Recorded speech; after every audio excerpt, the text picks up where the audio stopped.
Hi, I'm Tim Greimel, the Democratic leader in the Michigan House of Representatives. While I represent parts of Oakland County, I'm equally proud of all of Michigan and grateful to serve our state. I want to thank you for tuning in tonight and for your interest in the policy discussion that will shape the future of Michigan. It's important to take a look back and understand why Michigan and its families are still struggling, even as the job growth of most other states outpaces ours. Over the past few years, Republicans have demanded a lot of you and your family. They've rewritten the tax code in a way that demands you pay higher taxes, while corporations that donate millions of dollars to their campaigns pay much less. They've created a new tax on retirement income and on other forms of income that seniors rely on. They've slashed the homestead property tax credit for homeowners so severely that 400,000 families no longer qualify for it. They've drastically cut the state's earned income tax credit, punishing many hardworking Michigan families. And they've eliminated tax credits and deductions your family relies on. The $600 per child tax deduction is gone, and so is the charitable giving tax credit. As a result, Michigan families have seen their tax burden increase by more than $2 billion in just the past 2 years alone.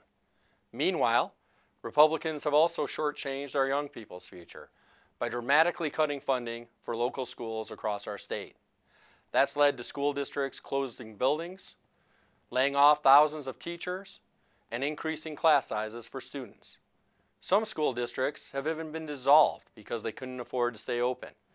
Others have been taken over by the state and are now run as charter school districts by out-of-state, for-profit corporations. Instead of pursuing real school reform, Republicans have just offered experiments that benefit for-profit corporations running online cyber schools in an attempt to deliver education on the cheap. These corporations are beholden to their shareholders instead of putting your kids first. At the same time, the state's biggest corporations were given a massive tax break. Republicans reduced and eliminated taxes on big corporations and promised us that this would flood our state with jobs. But it's been 3 years, and those jobs are nowhere to be seen. While the rest of the country has seen their unemployment rates go down, ours is far higher than the national unemployment rate and is the third highest among all 50 states. In short, Republicans made your family pay higher taxes and weaken schools in exchange for jobs that never materialized. The record of the past 3 years is clear, and the Republican plan isn't working. Even so, Republicans tonight laid out a roadmap for the coming year that just promises more of the same. But we don't need more of the same. We don't need more financially struggling schools that can't afford to stay open. We don't want to see seniors continuing to struggle to make mortgage payments, struggle to heat their homes, and struggle to afford groceries because Republicans raise their taxes. We don't need more government handouts for big corporate special interests. What we need are leaders who share your priorities. We need a state that prioritizes better schools for our kids so they can compete for the best jobs of tomorrow, and so we have the talented and educated workforce that will attract high-paying jobs to Michigan. We need economic security for middle-class families across our state. And we need tax relief for families like yours so that you can plan for your future and budget for your children's education. And most of all, we need to make it easier for family-run small businesses to succeed and grow. We need more jobs, good paying jobs, so our kids can afford to stay in Michigan and start families here. This is our plan to get Michigan back on the right track. First, we need to get rid of the Republican policies that are taking a toll on our families, our schools, and our communities. We need to stop the rapid expansion of for-profit cyber schools that are taking taxpayer dollars away from neighborhood schools. We want to make sure that taxpayer money, earmarked for education, is spent on your kids and on their classrooms, not on CEO bonuses and shareholder profits. We know that schools are run the best when their local communities, not state bureaucrats, guide them. Second, when it comes to your tax burden, House Democrats know that you need relief. Unlike Republicans, we actually have a plan to give it to you. We've already introduced bills that will eliminate the new tax on seniors' retirement income, that will restore the homestead property tax credit and the earned income tax credit, and that will bring back the $600 per child tax deduction. A new proposal from Representative Andy Shore in our caucus would increase the personal exemption on the state income tax and reduce the tax burden for every individual and family in Michigan. All of these proposals are ready to go. All that is missing is the Republican will to work with Democrats to restore tax fairness for Michigan families.